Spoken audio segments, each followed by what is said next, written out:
나눔 가족 여러분, 요셉은 더 이상 자신을 억제하지 못하고 자신의 정체를 밝힙니다.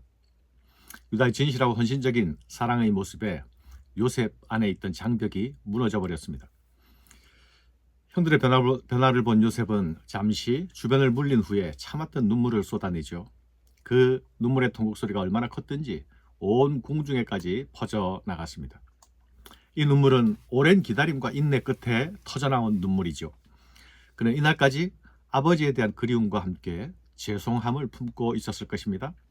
아버지에 대한 평안을 걱정하는 마음이 있었죠. 신분을 속인 자신 앞에서 보이는 형제들의 태도에 대하여 한편으로 미안한 마음도 가지고 있었습니다. 그런데 유다가 아비의 안위를 걱정하면서 자신이 베냐민 대신 남겠다고 말했죠. 이것이 요셉의 긴장을 한순간에 무너뜨리는 결정적인 요소였습니다.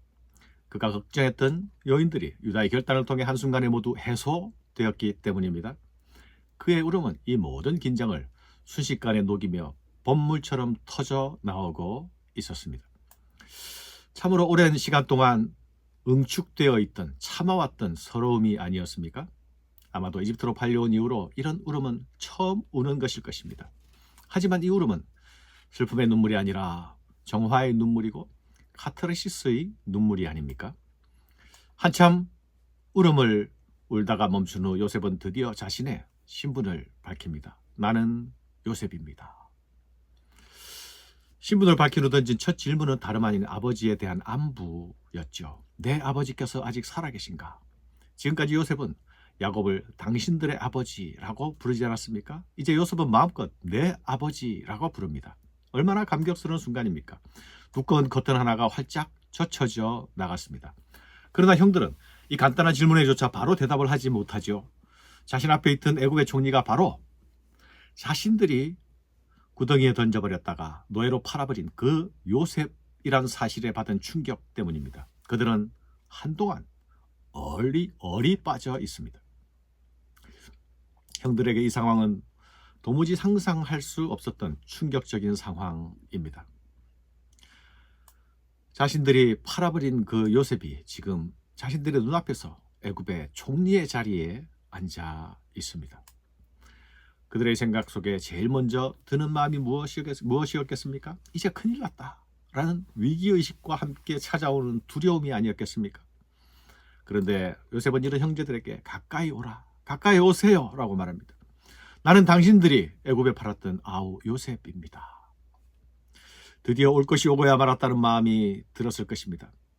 그들은 잠시 감옥에 감금되었을 때도 자신들이 지난날의 악행 때문에 이런 일을 겪게 되었다고 말하던 자들이 아니었습니까? 그런데 이제 그런 막연한 추측이 아니라 또렷한 현실로 그들의 눈앞에 다가왔습니다.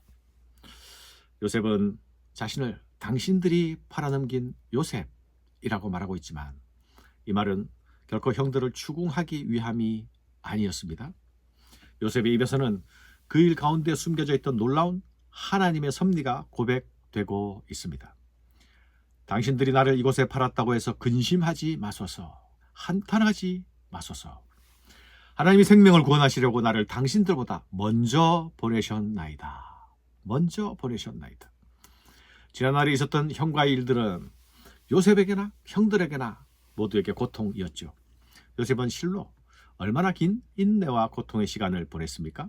그런데 고통을 겪은 자가, 상처를 입은 자가, 상처를 주고 고통을 준 가해자를 향해 근심하지 말라, 한탄하지 말라고 위로하고 있습니다. 요셉이 이렇게 할 수 있는 이유가 무엇입니까? 요셉은 자신에게 일어난 일들이 하나님의 손 안에서 일어난 일들임을 알게 되었기 때문이죠. 자신의 뒤엉킨 삶 속에서 합력하여 선을 이루게 하시는 그 하나님의 역사를 보았기 때문입니다. 이 깨달음은 보디발의 집에서도 감옥에서도 아닌 그가 총리가 된 후에야 얻게 된 깨달음이었습니다. 그러나 그 깨달음에 이르기까지 그는 늘 자신과 함께 하시는 하나님의 손과 함께 했기에 이 깨달음에 이르게 되었습니다. 하나님이 자신에게 주신 꿈을 성취해 가시는 놀라운 손길을 본 것입니다. 그래서 요셉은 복수가 아니라 감사할 수 있습니다. 고난을 겪었지만 거칠어지지 않았습니다. 오히려 너그러워졌습니다. 사랑하는 여러분, 고난 없는 인생은 없습니다. 그러나 하나님의 시선으로 고난을 재해석할 수 있을 때에 우리는 고난 가운데서도 무너지지 않을 수 있습니다. 그 속에 감추어진 하나님의 선하심을 볼 수 있기 때문이죠. 설사 시련 중에 있을지라도 이런 하나님의 섭리를 믿는 사람은 결코 믿음의 시선이 흔들리지 않습니다. 그 믿음의 시야가 다른 차원의, 다른 안목의 인생을 살게 만듭니다. 요셉의 형들을 향한 용서는 복수하지 않는 것으로 그치지 않습니다. 가족들을 안전한 삶으로 인도하는 구체적인 실천으로 한 발 더 나아가죠. 기근이 앞으로 5년이나 더 남았으니 아버지와 가솔들을 데려오라 말합니다. 고센 땅에서 친족을 돌볼 것이라 약속합니다. 이 말을 마치자마자 아우 베냐민의 목을 안고 웁니다. 베냐민도 형 요셉의 목을 안고 울지요. 또한 요셉은 형들과 입맞추며 형들과도 함께 웁니다. 이 눈물의 포옹 그리고 입맞춤, 이것은 용서와 화해의 웅변이 되었습니다. 형들도 그제서야 요셉과 더불어 말하기 시작합니다. 요셉이 나는 요셉이라 하고 자신의 신분을 밝힐 때 받은 그 충격으로 시작된 형들의 침묵은 이 모든 말들을 마칠 때까지 계속되고 있었던 것이죠. 눈물의 포옹과 입맞춤으로 비로소 용서와 화해의 온기가 전해졌습니다. 그제서야 형들은 두려움으로 굳어버린 마음이 풀리기 시작한 것입니다. 요셉의 용서는 자신을 치유할 뿐만 아니라 형들을 치유하고 관계를 회복했습니다. 이제 분노와 보복심은 사라졌습니다. 두려움과 공포도 사라졌습니다. 그 자리에 새로운 싹이 돋습니다. 사랑과 생명이 다시 살아납니다. 도무지 회복될 가능성이 보이지 않았던 철저하게 망가진 관계, 그 속에서 다시 새로운 싹이 나는 새로운 지평을 기대할 수 있는 희망이 열리게 되었습니다. 사랑하는 여러분, 용서의 그림에는 언제나 감동이 있지 않습니까? 우리는 이 땅에 오신 예수 그리스도를 통해 그분 안에서 하나님께 용서를 받은 자들입니다. 그리고 그 용서로 인해 우리의 삶에 새로운 소망이 생기지 않았습니까?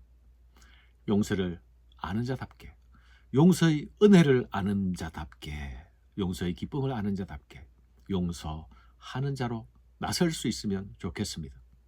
하나님의 섭리를 믿는 자답게 지금 현재의 조건과 상황을 넘어 용서할 수 있으면 좋겠습니다. 감사합니다.